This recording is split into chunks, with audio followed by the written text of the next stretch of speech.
Welcome back, Libro Maniacs. We're talking more movies today. This is my review after my second viewing of Predator Badlands, and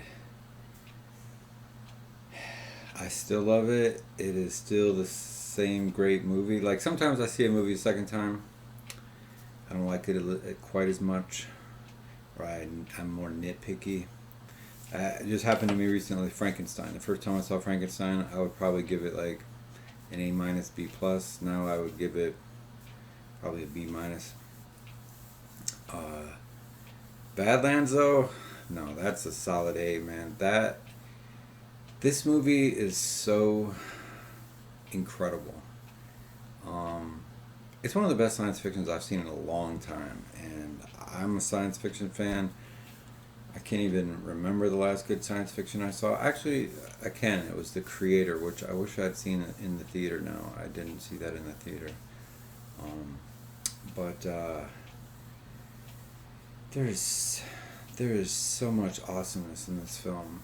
Um, Now, I guess I'm gonna review the, this summarize the plot a little bit, and then talk about some of the things I really liked about the film, some of the things I thought were really unique as far as ideas go, and then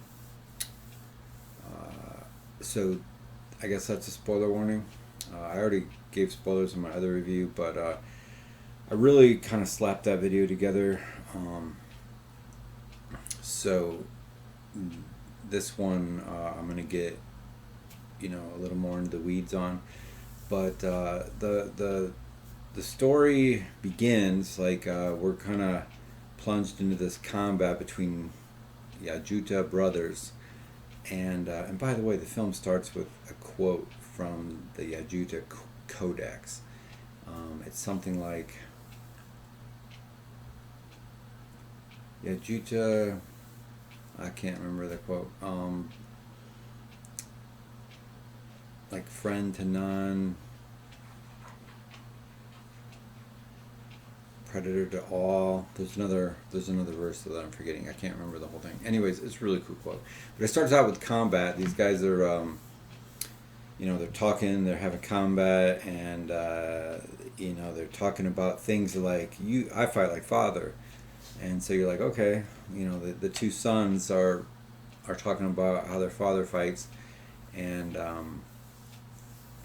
then after their combat, you realize it was just like this. It was like sparring, like they were, but it seemed to have stakes that lethal stakes. Like, it seemed like if something went wrong, somebody's head could get cut off. But and then when they're done, they're talking about this toy. I think it's the toy. There's an object later that's a toy, a children's toy, and I think it's what they're talking about here. But maybe this is a different cylindrical thing.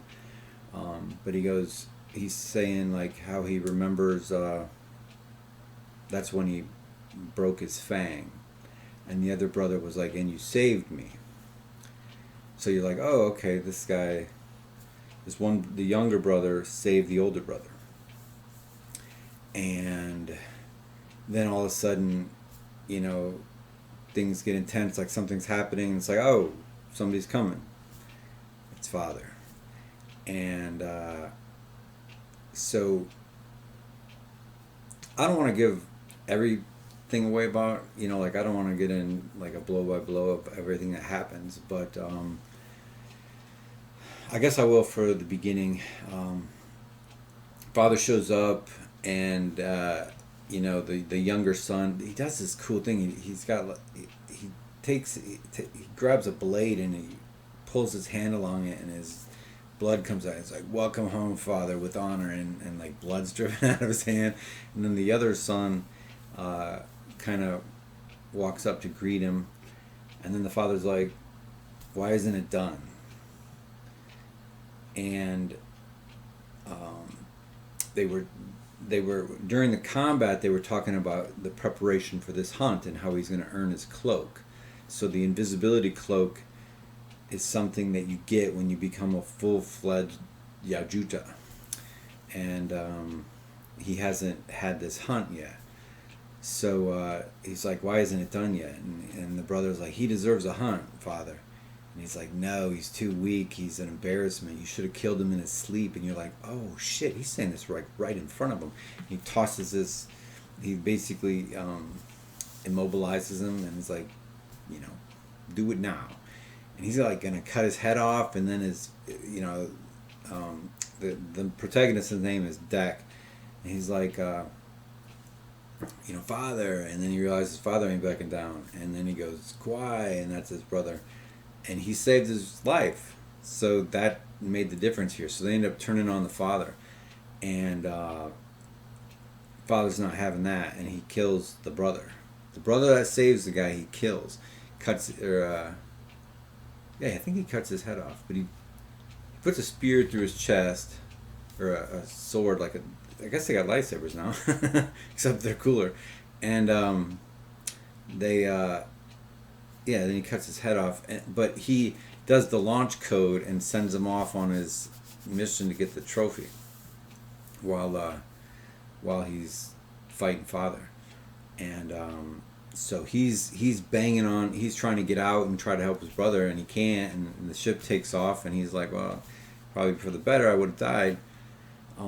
But that sets everything up. Like you like, that's really key to the story, because where it goes, him being this runt, and it's the source of an in joke. Like there's literally jokes made about his size that are funny. There's so much.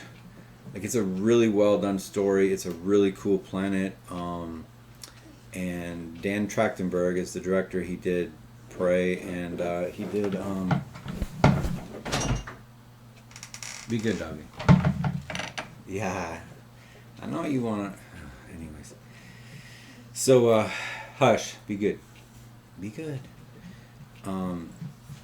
He did Prey. He did Killer of Killers. I haven't seen Killer of Killers yet. I've seen Prey. I love Prey. That's my second favorite Predator. This is my new favorite. Like I've only seen it twice, so I that could change. I still, you know, the original Predator may, in the long run, be my favorite. But right now, this is my favorite. It is wall to wall. It's really nonstop. There's always something going on. Whether it's the planet, whether it's, you know, the thing they're hunting, the Kalisk. It's so, the film's phenomenal, and it's cool. I was saying this earlier. It's cool to see, like, some of the things that there's a lot of new things in this. For example, there's no humans. There's only synths, and there's synthetics, Wayland-Yutani synthetics, and there's predators.